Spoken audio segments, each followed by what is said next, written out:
In your morning consumer news, President Trump is doubling steel and aluminum tariffs to 50%. That starts today. He says encouraging domestic production is a national security issue, and higher tariffs, he says, will counter foreign countries from dumping low-priced excess steel and aluminum. Critics, though, not so sure about that. They're warning of price increases across markets from groceries to cars.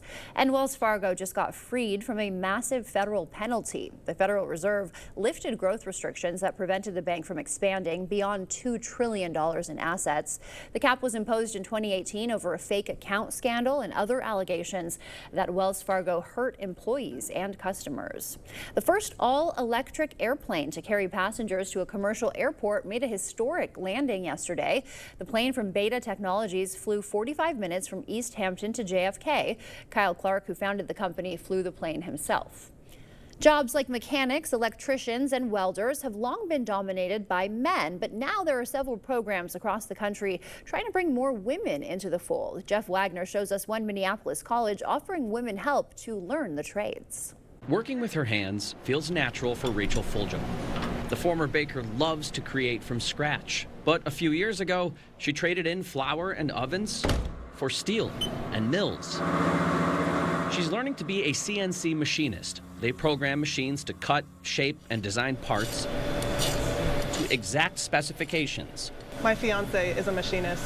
For years, just hearing him talk about his day, I thought, I could do that. She's now doing it, but this semester she's the only woman in her class. It would have been nice to have other women in there and made me feel less alone.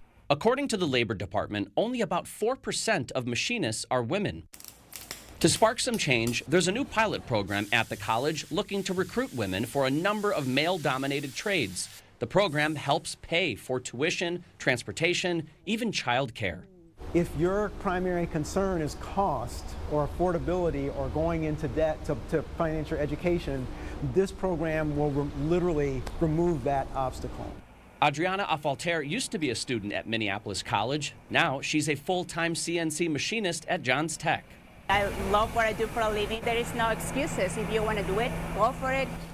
Already following Afalter's path is Fulgham. I'm really looking forward to just being part of the CNC industry and doing it full-time for hopefully the rest of my life. Her internship at Johns Tech will turn into a job and, more importantly, a career.